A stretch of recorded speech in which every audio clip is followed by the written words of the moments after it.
Hello guys, welcome muli sa aking garahe. So short video muna tayo guys, ano? Kita nyo ba yung sa likuran ko? Isa itong Honda City. Ito ay pagmamayari ng aking kaibigan. So ang ayusin natin dito ay yung transfer paint. Tatanggalin natin yung transfer paint kasi binangga siya ng motor. Okay? So bago tayo magsimula, pakisuyo mag-subscribe kayo sa aking channel at i-play na natin ang aking intro. Yun. Wala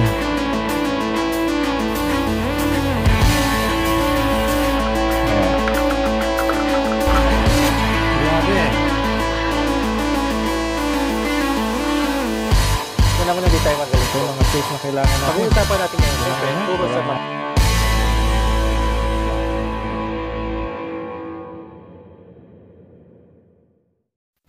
Ito guys, nakikita nyo ba itong paint na ito sa hood? Yan. Yan, paint na yan ay galing sa motor na napunta dito sa hood ng Honda City na ito. No? Ang tawag dyan ay paint transfer. Bakit? Kasi pagka hinipo nyo siya, wala naman siyang gas-gas, no? Smooth pa rin siya. Yan, ibig sabihin yung paint na yon hanggang clear coat lang, no?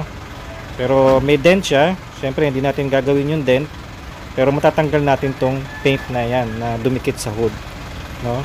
Ang gagamitin lang natin dyan ay WD-40. Okay, so yun lang ang gagamitin natin at tatanggalin natin yung paint transfer na iyan. Okay, so gamitin natin ay WD-40 lang, basahan, tsaka abrasive sponge, no? So, tinanggal ko sa sponge ito. So ito yung kailangan natin para matanggal yan. Okay? Kasi kumapit yung paint ng motor doon sa clear coat ng hood. So kailangan lang natin tanggalin ng konti yung clear coat para lumabas yung main paint. Okay? So spray lang natin ito. Either spray ito direkta o dito sa sponge o kaya sa ating basahan.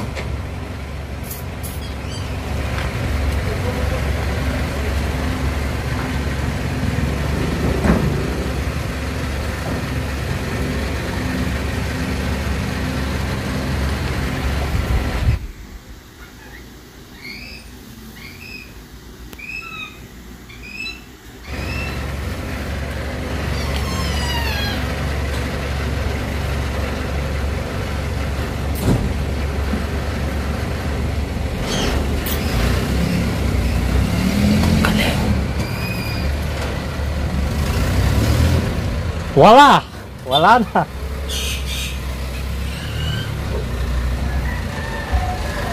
So ganun lang guys, no? So wala na siya. Wala na yung paint niya. So kapag meron kayong mga transfer paint na kaso din, ganun lang magtanggal, no? Kailangan nyo ng WD-40, sponge, tsaka basahan. Okay?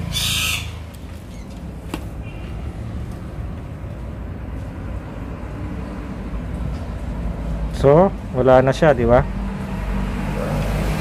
Okay. Siyempre, yung dent, hindi natin maayos yan. Kailangan na yan ng filler, no? Para mamasilyahan na yan. Okay? So, ganun lang magtanggal ng transfer paint. Okay? Okay guys, ganun lang magtanggal ng paint transfer. So madali lang, ano? Kailangan nyo lang ng WD-40 para matanggal nyo yung paint na kumapit sa inyong sasakyan. So guys, if you like this video, pakisuyo na i-like ito, mag-subscribe kayo, at ganun din, pakiclick yung bell icon, ano? Maraming salamat guys, sa ulitin.